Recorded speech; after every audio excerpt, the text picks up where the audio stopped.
We're about to make a whole wheat breakfast wrap. The reason why I choose whole wheat instead of white is probably no surprise to you. It has more fiber.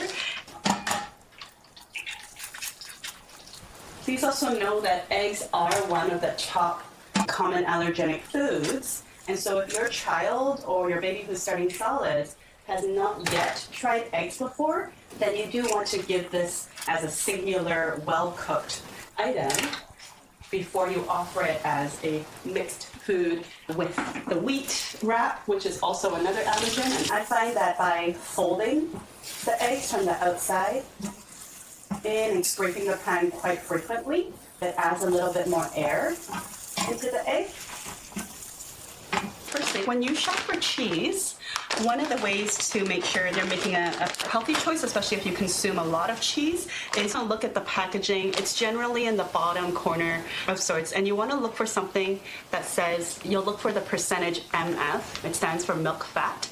And so from a heart health standpoint, you're trying to look for a cheese that has less than 20% milk fat. You'll notice that, oh, well, yours is 22%. Yeah, I couldn't find a shredded cheese at the market that was less than 20 on this particular run. So c'est la vie. It's at least a lot lower than other cheese blends that I found that were in 35, 38, even 40% milk fat. And I'm choosing to put it on the bottom by putting it on the bottom because I know my eggs have been sitting, because we're here chatting. I really recommend people buy pre-washed, what we call value-added produce. Spinach actually has an antioxidant kind of polyphenol property that has the effect of cancer-blocking compounds, and so it's really nice to be able to add that. Maybe you're health conscious and maybe you just want to eat more whole foods. One tangible approach to do that is simply to aim to have 2 colors at every meal. And so by doing that, it's just a really quick check that you can visually do. This is like a 20-gram plus protein wrap without needing any supplements or things like that. And I've got tons of antioxidants and polyphenols, phytonutrients in here. This is a delicious homemade breakfast wrap. They're all completed, and maybe I'll serve a cup of tea or something on the side, but that's nice and easy, and I'll leave that on the side. Now, what if I was serving this to an older child? Now, I guess an older child might be like a toddler, and maybe like that's just way too much for them. Like, you may actually want to serve all of the ingredients separately and make it like a breakfast bar, almost like taco night. Because for children, it's really important that we give them an opportunity to choose from what we provide.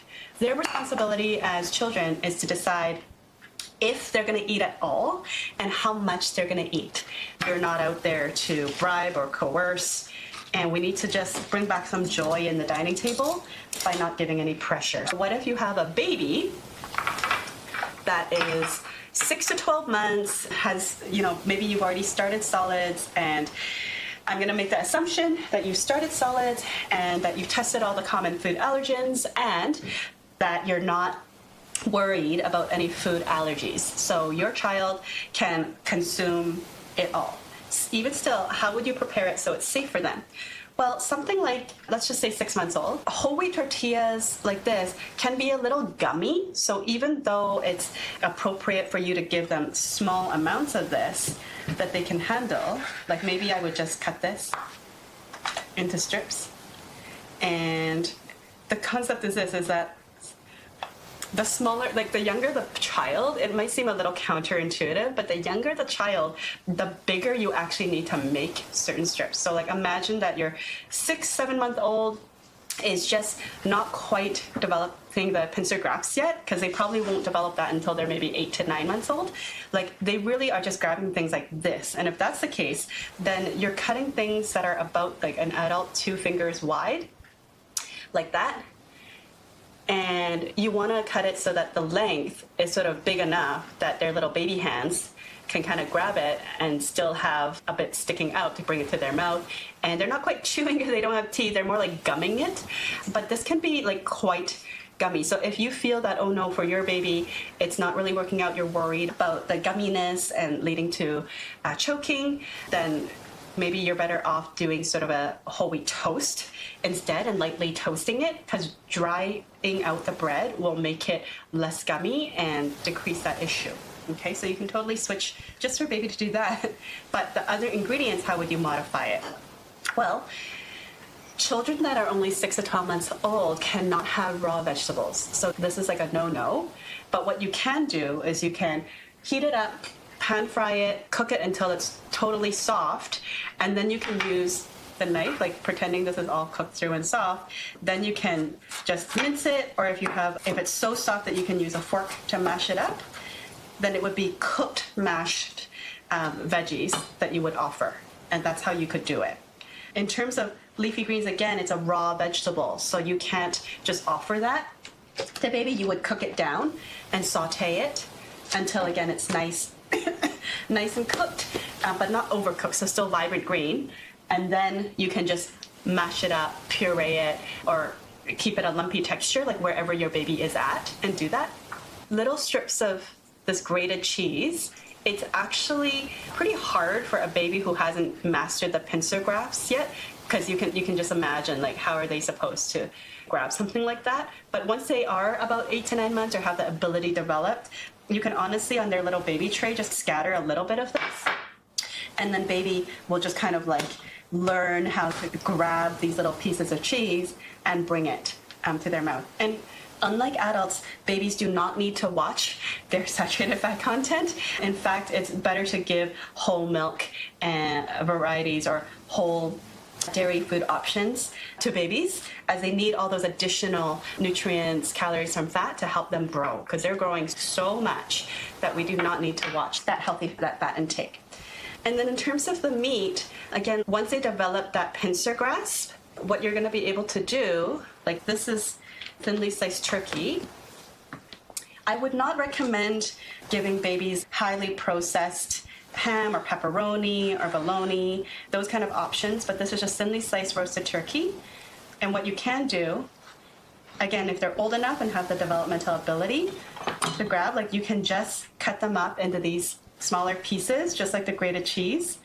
And because it's a fully cooked meat and you don't have to worry about it being undercooked and causing foodborne illness, you can again choose to just put most of this aside and scatter a little bit, so that they can kind of decide if they're going to pinch it up, bring it to their mouth, and try to enjoy that. The less you give them, the better, because they may decide to just have a little bit and stop. And you can always sit beside and enjoy. And in fact, I recommend that you sit beside and enjoy the meal with them, so you can watch carefully to see if they are gagging, if they're having any issues, reactions to the food, and also providing the social aspect of eating. So that's how you would modify that.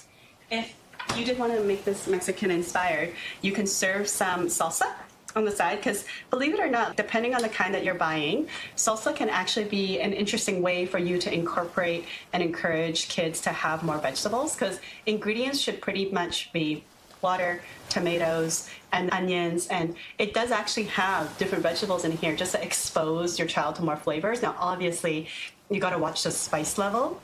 You probably don't want to serve this to a baby until your baby's eating more table food and has tested potential allergens in here. They've tested it. It's not really the best choice to give a baby 6 to 12 months. Now, the other thing I would probably serve with this is, instead of sour cream, which people think of when they're making a Mexican-inspired burrito, is I would suggest that you use Greek yogurt or Icelandic or skyr plain yogurt, because that will give you more protein and more calcium than simply sour cream. And that's another way to increase the nutrient density of your meal, no matter who's in your family enjoying it with you.